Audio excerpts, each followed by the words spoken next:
Assalamu alaikum wa rahmatullahi wa barakatuhu. Dear brothers and sisters, welcome to another program with us here at the Islamic Shura Council of Southern California, playing our program via ShuraTV. I hope you guys are doing well. Jummah Mubarak to you all. Um, Today we have someone very special with us. I've got my beloved, lovely wife, Lamba Aziz-Hanifzai, who's joining us today from the Qazizada Foundation. So thank you so much for joining us. Thank you for having me. So before we get started, I wanted to ask you the question of mental health is preserved wealth. What does that mean? So what that really means is that by taking care of your mental health on a day-to-day basis, whether that's, talking to someone when you're feeling down, going for walks, exercising, getting some sun, eating right, by doing all these things, you're taking care of your mental health today and now. When you ignore these things, when you ignore your mental health, then years, months, days later on, you basically go into debt. You have to pay for doctors, you have to pay for medication, you have to pay for surgeries. So mental health is preserved wealth in terms of when we take care of ourselves now in this moment, we don't have to worry about doing extra expenses, extra expenditures on things that could have been preventable today. Thank you for sharing that. And it's very important. I think for those folks that are still struggling, I think this idea of how do I preserve good wealth, right now, good health and mental health. And I think in every element of our body, our brain, our day-to-day lifestyle, I think it's very important to notice and to realize that also health is wealth, as some certain folks would say. But let's get started now, inshallah. The first question I have for you is, for those that do not know of you or the work that you do, what is your educational background and what is your professional background? Okay. Yeah, so I'm a marriage family therapist. I'm currently in my PsyD program, and I want to say that I'm about a semester or two away from receiving my doctorate. I'm currently working on my dissertation. I've been practicing in the field of marriage family therapy for about 5 years now. Previous to this, I did both my master's in marriage family therapy and a bachelor's in psychology. So it's been definitely a big, great passion in my life over the past few years. Okay. Now, I wanted to ask you this question of what made you want to become a therapist? Yeah, so as you know, Wali, you kind of know a little bit of my background, but for those who don't know, I grew up actually in Russia. I was born in Russia, and then I migrated here when I was about 9 years old. And so it was a really different cultural experience for me coming from Russia and then coming to the US. I'm surrounded by so many different cultures now, not just Russian folks, but now I'm surrounded by people from Somalia, from Mexico, from all parts of the world. And so when you come to this kind of like community at such a young age, you kind of start finding yourself struggling with, well, what is my identity? Like, I'm surrounded by so many different people, so many different cultures. Where do I belong? And so growing up, I experienced that. I experienced the sense of, do I belong here? Do I belong there? Who do I go to discuss these things? When I go to a school, a high school, a middle school, where there's no one who looks like me, how does my identity get developed in those moments? And so something that I would struggle with was that kind of fitting in, finding a circle of friends who understood my culture, my background, and accepted me in that. And another part of what led me to want to become a therapist and be able to provide, a safe space for individuals to either find their identity or kind of learn important aspects of their culture that impacts their day-to-day life. Outside of that, something that, really stood out to me was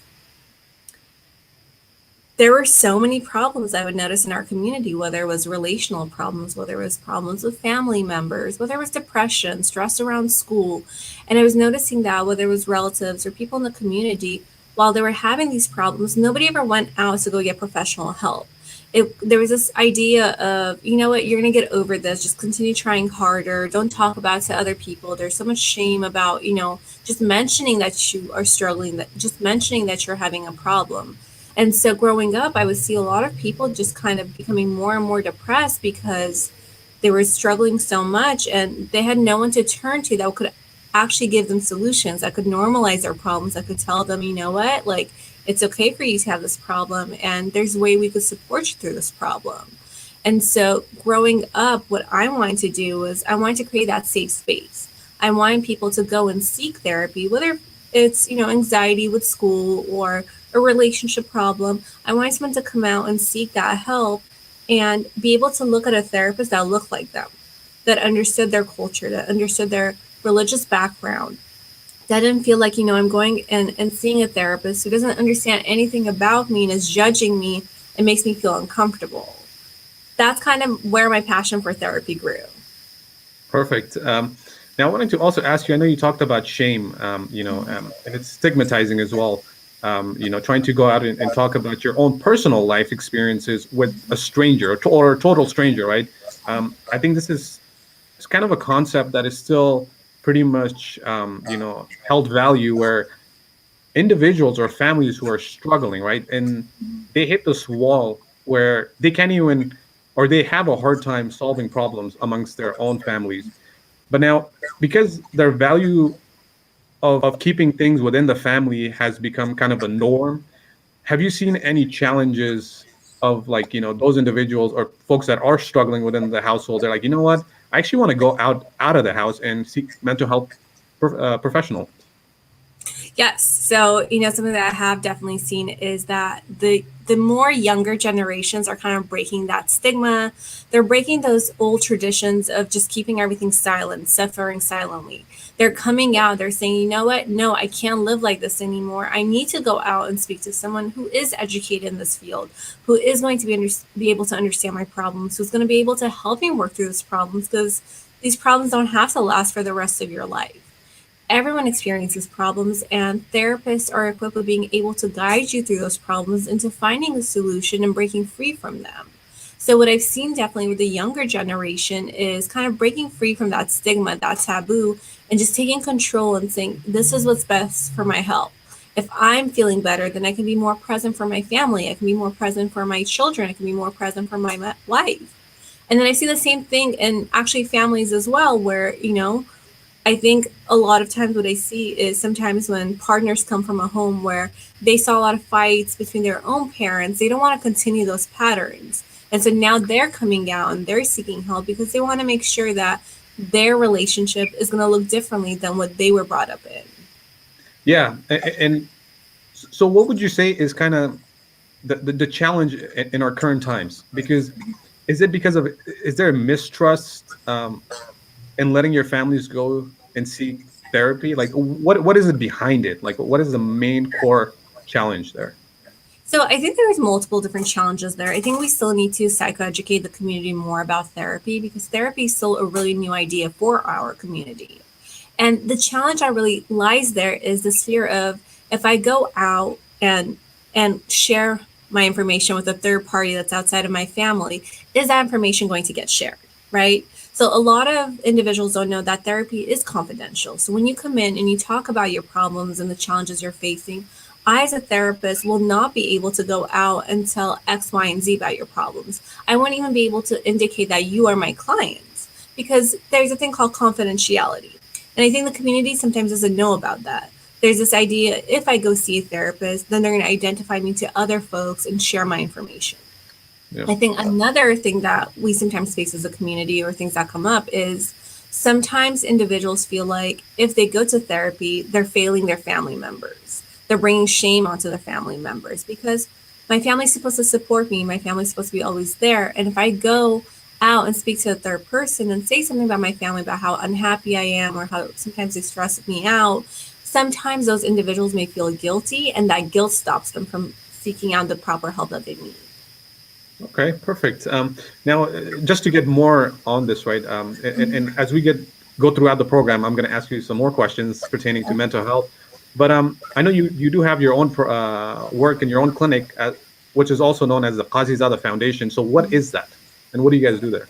Yeah, so the Qazizada Foundation is a mental health clinic. It's located here in Orange County. We've been here actually for about, I'm going to say, a year now. And we're providing services both via telehealth, so via Zoom, as well as in person. And currently we have two therapists at Qazizada Foundation, and the therapist, one of which is myself. We focus on different issues. So something that I personally focus on is more of relationship problems. So, whether it's a couple coming in who's about to get married, but there's a lot of disagreements happening, or a couple who has been married for years now and they're kind of running into the same problems over and over and over, and they're feeling themselves feeling despaired.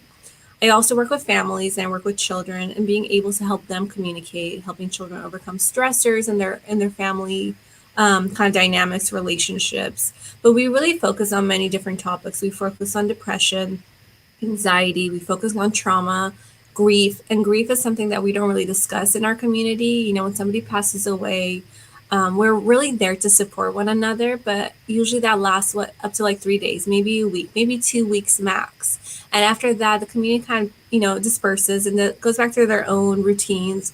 And that individual who has lost someone kind of still struggles with that grief, still struggles to adjusting to a life without that, you know, family member who's so important for them. So we provide services where we're able to speak to that person, to understand their grief and be able to help them overcome that grief.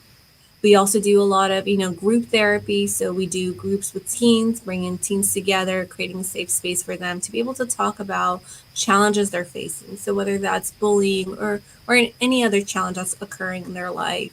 And again, as mentioned before, we do a lot of work with individuals who are feeling really depressed, especially right now in the pandemic, because so many people have lost jobs. So many people are learning a new routine in their life. And that brings up so many difficulties, so many challenges. And sometimes individuals feel like, can I go on? Like, this is so difficult. What do I do? What does my tomorrow look like? And it causes a lot of stress. So we do a variety of different work. And, you know, we're really here to support the community, to make sure that the community knows that whenever they're struggling, we're here to be able to support them. Awesome. And I know you touched bases a little on this, but my next question was going to be, what are some of Qazizada's current program? And I know you mentioned a couple, but Yeah. also what are some of its goals for the community here in Southern California? So definitely one of our goals is to go ahead and improve mental health in the community and kind of break that stigma that still exists, right? So that stigma of my information is going to share. I'm not crazy. Only crazy people go for therapy. We want to be able to break that stigma and provide support. We want to be able to provide support to families who are experiencing, you know, all types of different challenges, whether that's, you know, somebody passing away in their life, whether that's just getting married and going through adjustment periods with their spouses, with their in-laws, providing assistance to them that normalizes, hey, this is normal, and let's figure out how we can overcome this. Let's figure out how, as a family, you guys can overcome these problems, and at the same time set some healthy boundaries where you're able to respect one another, where you're able to understand each other's love and acknowledge that, you know, the way you describe your love may look a little different from the way somebody else describes that love. Perfect. Now I was going to say, what has Qazizada's foundation, or how has the foundation been able to serve the clients amidst this pandemic, right? Are you guys having clients come into the office, or are you guys seeing them in person, or is this via telehealth? Yeah, so, you know, because of the pandemic, we want to make sure that we're very respectful of other people's, you know, values and choices and opinions. And it's a scary world we're living in right now. So we're very flexible. Our policy is kind of based off of, how does our client feel? Are they comfortable coming into a session in person? And if they are, we allow them to come inside. We definitely check their temperatures first to make sure they're not having a fever. We check and make sure they're not having any symptoms. And then we come into the room, we do our sessions, we have our masks on. So we are also following the guidelines of CDC. If clients feel uncomfortable, just kind of feeling like, hey, you know, I'm uncomfortable coming and meeting in person because I'm afraid that I have, you know, COVID, or just don't feel comfortable, then we definitely offer also telehealth options, which just basically means meeting with them via Zoom. This is also really important, I think, this telehealth piece, because as I mentioned earlier, we reside in Orange County. Our office is in Orange County, but we have clients from all over Southern California. We have clients from San Francisco. We have clients from San Diego, San Jose. And so being able to provide telehealth sessions makes it easier for those clients to be able to get the resources they need and be able to get the assistance that they need without having to drive to us. Awesome. Again, in other words, it's accessible to folks that are within California, but that are living in different parts of California. Now, to stay, you know, the same topic of clients, what form of cases are you guys currently seeing in the clinic, right? Like, for instance, reasons why clients are coming and seeking therapy services. Sure. So we're definitely seeing a high load of couples coming in, and it's just such a variety of different reasons why couples seek therapy. As I mentioned earlier, some individuals just barely got married. They've been married for a year, and they're just kind of going through that adjustment phase where they're learning, who their partner really is. They're trying to understand what their new roles are in a marriage. And then there's these outside factors that could impact their relationship. For example, who was going to work? How is the additional stress of, doing home kind of work, chores around the home, and then doing schoolwork impacts the dynamic? How do in-laws impact the dynamic? How do all these different expectations impact the dynamic between the husband and the wife? Have they talked about these things? And so sometimes we see couples who come in struggling with these aspects and saying, before we were married, like, during the courtship phase, we were so excited, we were so happy. Now that we've gotten married, there's so much stress, like everyone's expecting all these things from us. We feel like we're failing in our marriage. We feel like, I can't make my partner happy. So we work with couples in those kind of situations and kind of slow things down for them and help them understand, like, what is the role you want to see yourself in? What kind of expectations do you have of your partner? How can we support each one of you better? Then we see couples who have been married for years and years and years, and they feel like somewhere down the road they've grown apart. And we try to help those couples to kind of come back and understand what kind of happened in their relationship that made them grow apart, and how can we bring them back together. We see couples where we see cases of affairs. We see couples where there's other issues. So we see a lot of couples. That's, I want to say probably 60% of our clients are couples, and it's really focused on marriage. We also see a lot of children. So something that we've been seeing lately is with the pandemic too, is children being really stressed about their grades and about their school because they're not able to go to school in person anymore. They're on telehealth all day, and teachers are learning this new system of how to provide education over Zoom and how to make sure that a child is concentrated the whole time. But it's difficult for children to sit in front of a screen for 8 hours, 6 hours, and take exams and try to learn all this material, because not all kids are able to learn the same way. And so what I'm seeing is kids who were getting A's and B's and had 4.0 GPAs are now struggling. They're failing other classes. They're feeling like I can't concentrate, I'm losing motivation, and because my grades are going down, I'm feeling more and more depressed.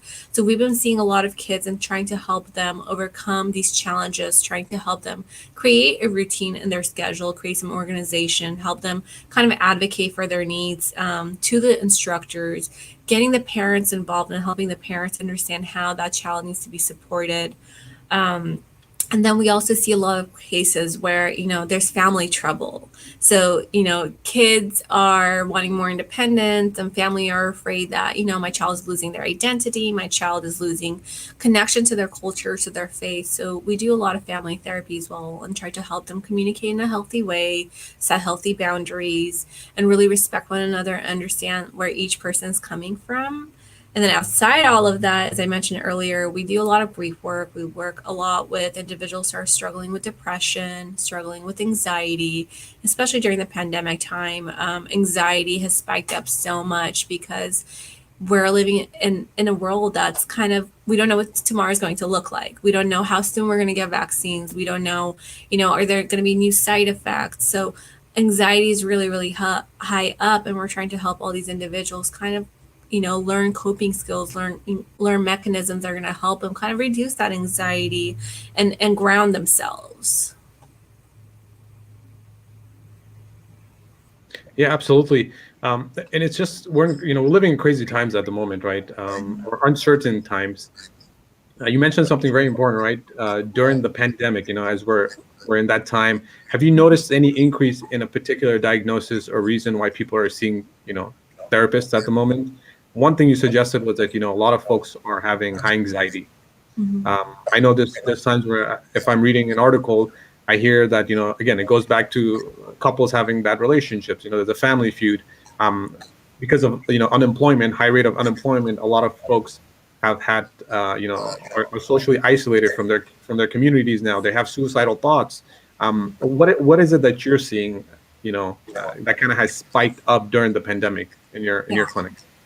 So what I've definitely have seen is definitely a spike in the number of suicide cases that are coming up. So not saying that everyone kind of follows through with ending their life via suicide, but what I've seen is a lot of attempts. So specifically focusing on children right now, what I've seen is calls after calls from schools, from parents, from children themselves, from therapists, just indicating that, hey, I had a session with this child, or I found a letter in my child's notebook indicating that they don't want to live anymore, and they're writing me a goodbye letter. So what I've seen is children are becoming more depressed because they feel like, you know what, I'm stuck in this home. I'm unable to see my friends. I'm unable to go and participate on that basketball team I used to be on.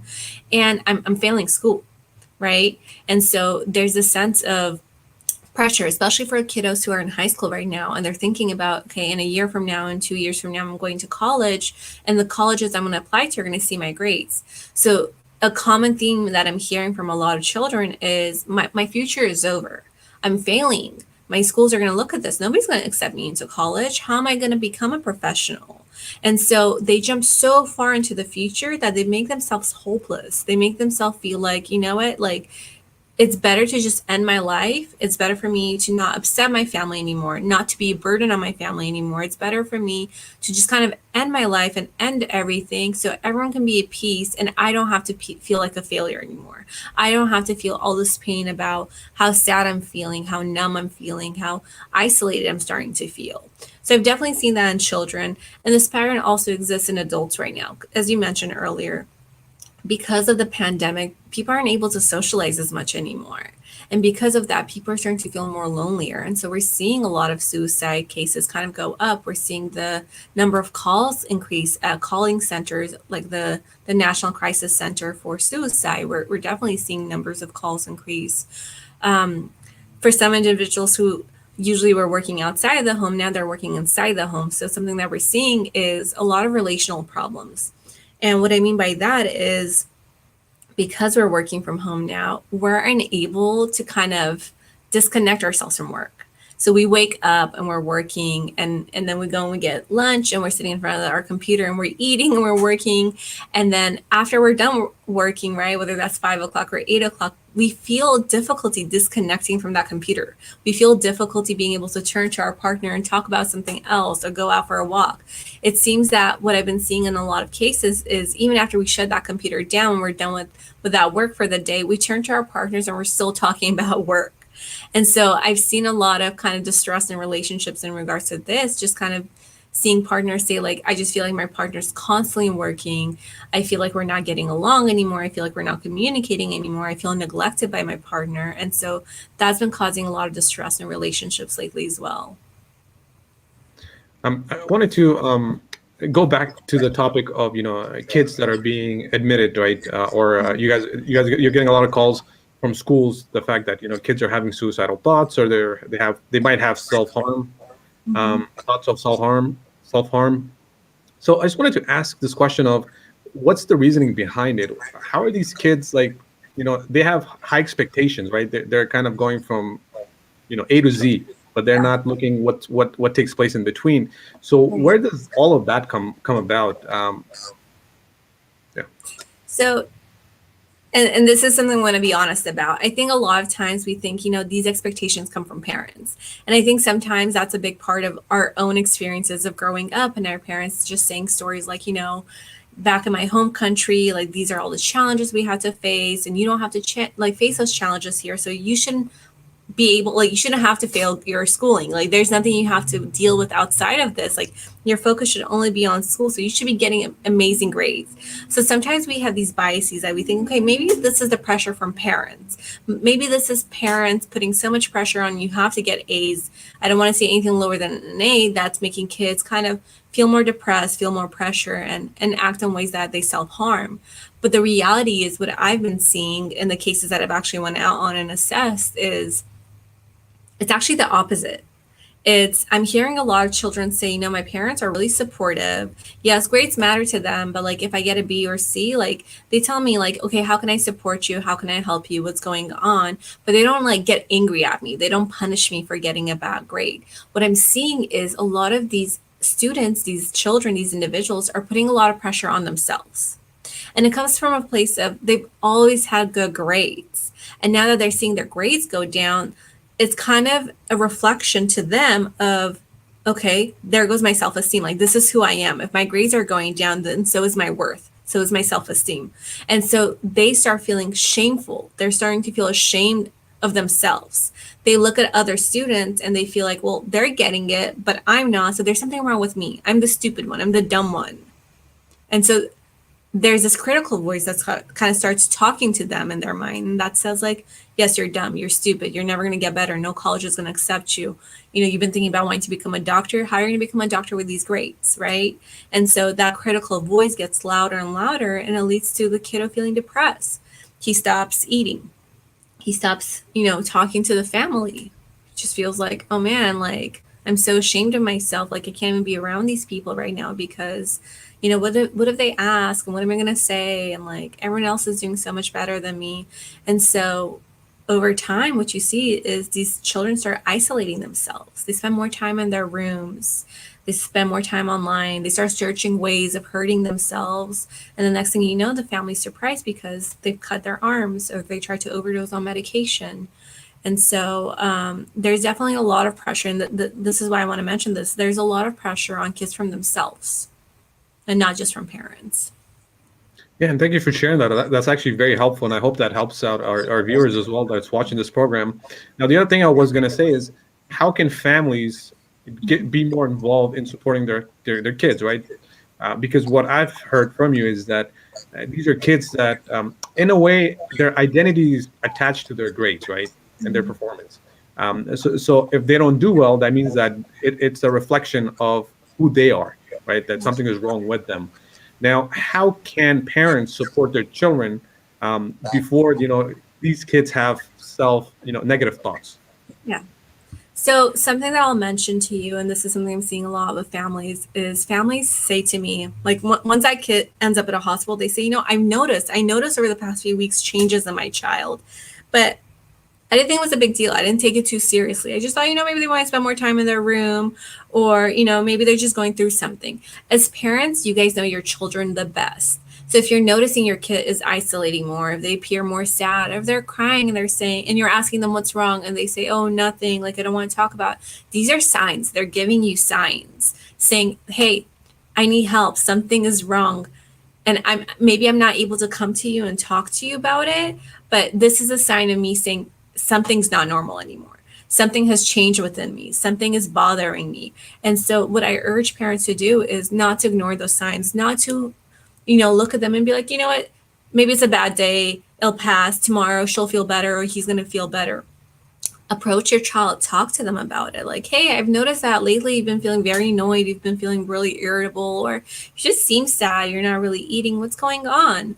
And then if you're noticing that they're not talking, reach out to a mental health professional. Something that we do through the Qazizada Foundation is we offer free consultation. A lot of therapists do that.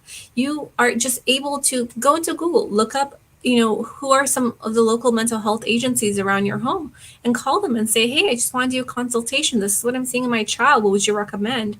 And most of the time the therapist might say like, hey, yeah, maybe take him to a doctor and see if there's any kind of hormonal differences that are going on that, is natural, or maybe bring them in. Let's do a session and see if, I can support them in some way. So the help is out there, but the first step is noticing and then acting upon it. And again, thank you for sharing that. The other thing that I wanted to ask is that there's certain parents or folks that will hold back, right? They'll hold back and say, well, I see some changes within my child. Do I want to bring up the actual issue? Would that make it worse for them, right? Or talking about the let's say the problem that they're having, would that make the problem bigger? Yeah. And that's such a common thing I hear, and especially with suicide. Or depressive thoughts. Like if I know my friend, my sister, my mother, whoever it is depressed, and I know they're thinking about hurting themselves, if I ask them like, hey, is this true there's a lot of people think that if they ask that question, they're going to force that person to end their life, that they're going to put ideas in that person's mind of, okay, are you thinking of hanging yourself? Are you thinking of overdosing? What are you thinking of? People think that if you ask these questions, you're going to kind of push that person more towards ending their life via suicide. But the reality is that's not true. And research has shown this. What you're doing is you're opening the door. So even if a child is feeling depressed and you're noticing that, or they're feeling anxious, whatever that emotion is, and you're opening that door of like, hey, I'm here. I'm here to listen. I'm noticing things about you that are different. And I just want to be able to support you. That child is going to feel more able to be able to come out to you and say, you know what, you're right. I have been feeling down. I am feeling stressed. This is what's going on with me. And if these kiddos are feeling suicidal, they might even open up and say, like, yeah, I've been thinking about those Tylenol on the counter, and I've been thinking about taking those. So you're really opening them up, and you're helping them, acknowledge that, hey, they're not afraid to talk to me about these things. And so maybe I can talk about it. Sure. And again, the way I'm hearing it is it's more of allowing them to have, some free space, some safe space. You're creating safe space for your kids. And again, it's early prevention, right? Prevention, early intervention. Correct. And now, yeah. And something else I wanted to mention is also not waiting too long, right? I think that's really kind of what you said is early intervention, prevention. And I would say the same thing applies to a lot of couples too. Something that we tend to see a lot is couples face challenges. They face problems usually in the first couple of years of their relationship, but they don't seek help until 5 years down the road, 6 years down the road, 10, 18 years down the road. And then they come in super distressed. They're on the verge of just kind of walking away from their relationship, that 1 foot into the relationship, 1 foot out of the relationship, and they want everything fixed with their therapist within a span of a month. When there's 18 years of problems, nothing's going to get fixed in a span of a month. And so something that I always urge couples to do is when you're facing problems and these problems are causing a lot of distress in your relationships, it makes you feel unhappy with the relationship, it makes you feel stressed. Come right then and talk about it. Don't wait 10 years, don't wait 5 years, because at that point you're doing so much more damage to your relationship, and it's going to take so much more time to be able to undo that damage. Absolutely. And thank you for sharing that. Now, I was going to ask, I know time is coming closer to an end. I was going to ask, how does therapy work? I know you talked about the importance of confidentiality.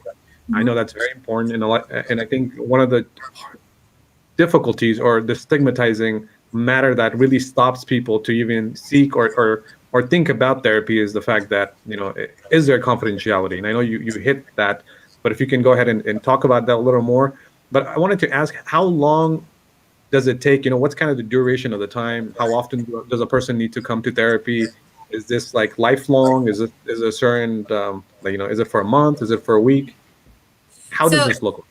Yeah, I mean, it's definitely different for each individual, right? The same shoe doesn't fit on all folks. So that's a really difficult question to answer. There's some individuals who can come in, they want to put in the work. They're so motivated to create change in their life. And I would say in 8 sessions and 12 sessions, they're able to attain the goals that they came in wanting to attain.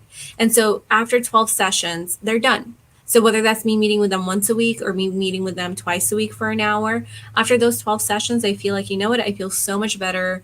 I have goals that we set up in the beginning of the first session, and I've attained those by the 12th session, so I don't need to continue. Then there's people who come in and, they've had problems for over many, many years, right? And so you have to do so much deep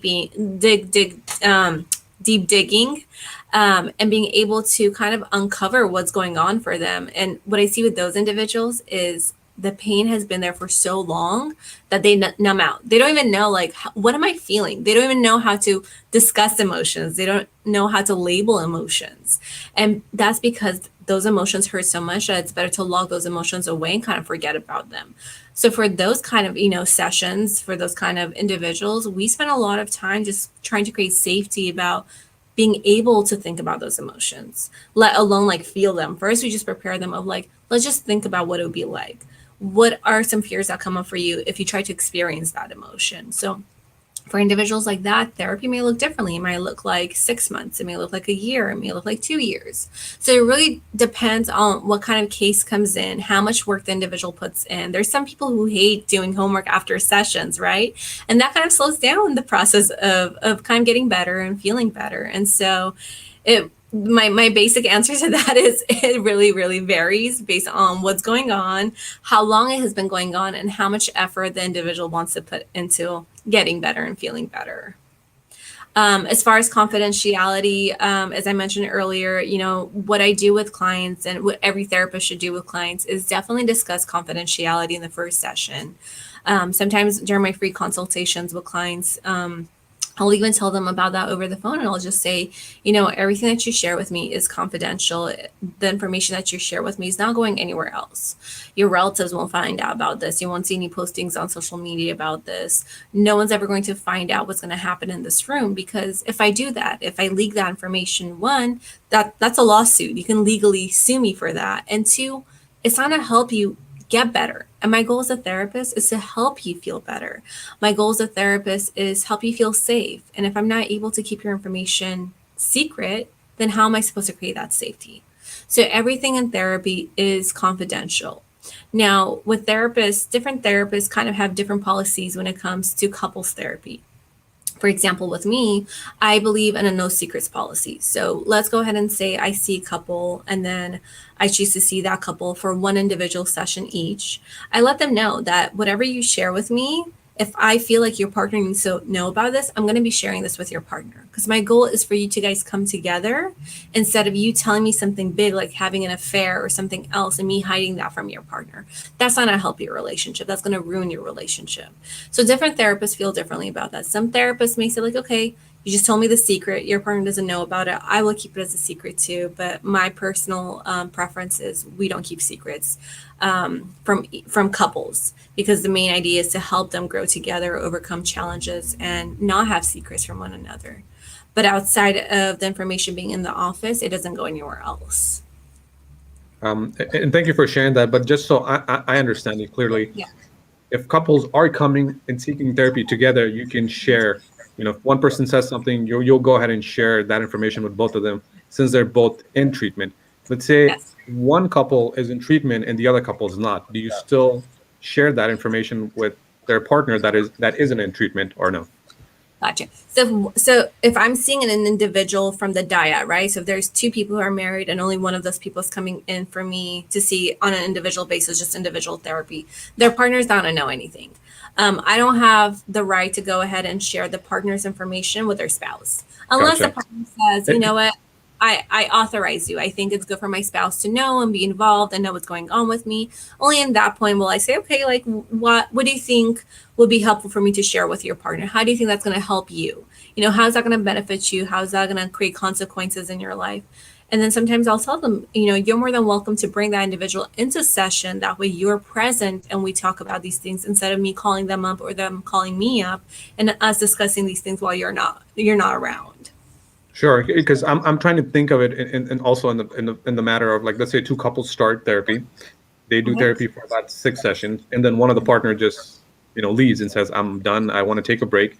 Even in that dynamic, do you still go ahead and share that information with their partner, or do you still keep it with the client, because since they're coming to you, let's say going forward, they're the only one that's coming to treatment? Right. So if a couple is coming in for treatment, right, then my client is their relationship. So if at some point of time one of the spouses decides, you know what, I don't want to continue with therapy anymore, I want to take a pause, what happens is both partners get a pause. And what I would just say is, let me go ahead and refer the partner who wants to continue for some individual therapy. I say, I'm going to refer you to a different therapist, because my client is their relationship. And if one person walks out, it is going to be unfair for that person who walks out for me to continue providing services to this other individual, because they're not my client. Their relationship is my client. My purpose is to help them overcome challenges to improve their relationship and not just do individual work. Awesome. Thank you for clarifying that. It's very helpful. Now we are up with our time. Again, I want to thank you for joining us for today. Any last takeaways or anything that you want to share with the community before we conclude? Definitely. Well, first of all, I just want to thank you as well as ShuraTV for having me today and, giving me the ability to speak on this important topic. I think we definitely need to talk more and more about mental health so we can go ahead and diminish that stigma and help people understand that mental health is not a taboo topic. Just the way you go to a doctor when you're having a physical ailment, you can always go to a therapist whenever you're having any kind of somatic symptoms or any kind of feelings of, I'm feeling sad, I'm feeling worried, I'm feeling stressed. This is what we're here for. We're here to support you. Um, Again, just thank you so much. And we're here if you ever feel like, you know what, I want to go ahead and seek a therapist who may understand my background, who may understand my faith, my family values. Feel free to go ahead and reach out to Qazizada Foundation. You can take a look at our website. Our information is on there. And feel free to reach out to us. We're here to support you. This is why we got into this profession. So we're here for you. Thank you so much.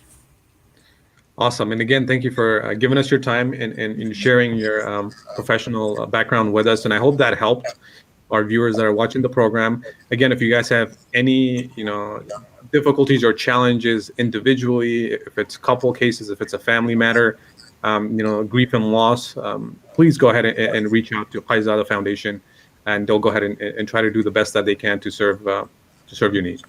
Other than that, I wish you guys nothing but the best, brothers and sisters.